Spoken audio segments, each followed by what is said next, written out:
ungrateful. Barbados give the cold shoulder, ditching the crown to become a republic country. Prince Charles is going to be the first member of the royals to attend the transition of a realm to a republic during his visit to Barbados. The Prince of Wales is expected to arrive on the island nation on Monday, where he is set to spend 2 days. As the island cuts ties with the monarchy, Dame Sandra Mason, the current Governor-General, will be sworn in as president this week.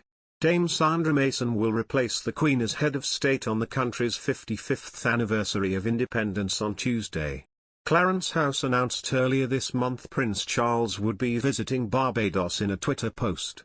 It read, "The Prince of Wales will visit Barbados to mark Barbados' transition to a republic within the Commonwealth.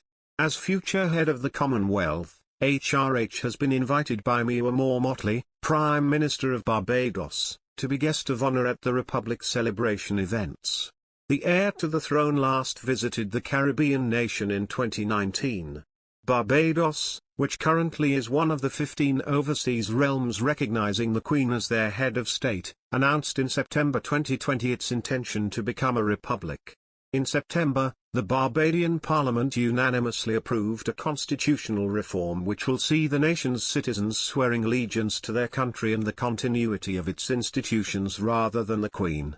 Speaking about the vote on the reform, Barbadian Prime Minister Miwa Motley said it put an end to discussions over whether the country was going to achieve its full independence.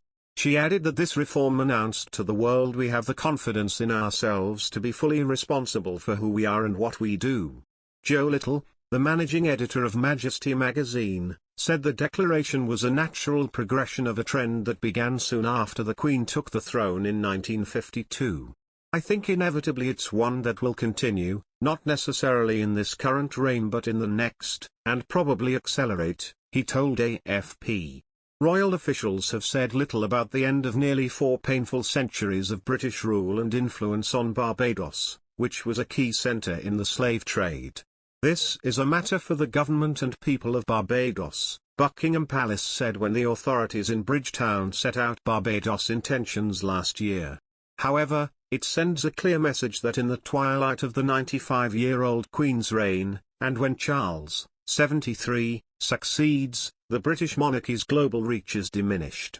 In 1947, 5 years before she became Queen, Britain saw the jewel in the crown, India, emerge as an independent republic.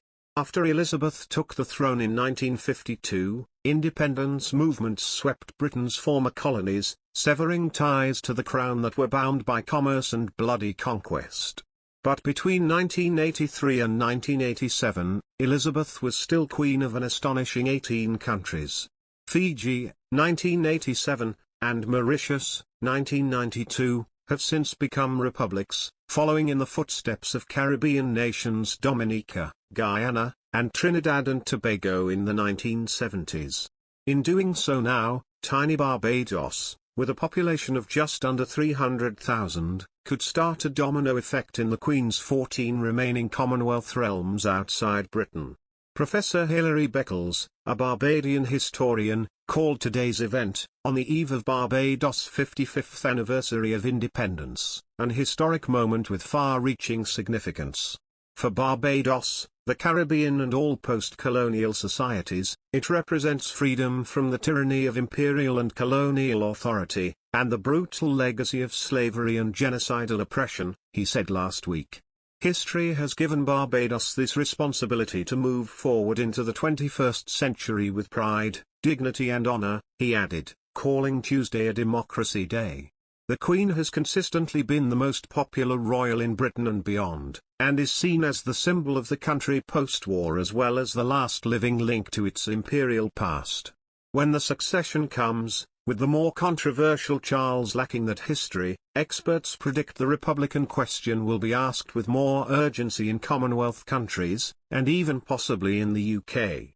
According to The Times, a source who knows the Queen well, said, "The Queen knows the world changes and moves on, Barbados is a symbol of that and she rolls with it. But there will be a tinge of reflection and sadness, as it is severing another link with the past." A royal aide said, as Her Majesty embraced independence and welcomed countries to the Commonwealth, The Prince of Wales's presence and the message that will be sent to the President from Her Majesty, shows it is a respected decision. They may have moved out of the street, but they are still very much in the community. Another source close to Charles said, he is pragmatic about realms going their own way. But he won't like the aesthetics if lots more start to follow Barbados. The last country to remove the Queen as head of state was Mauritius in 1992.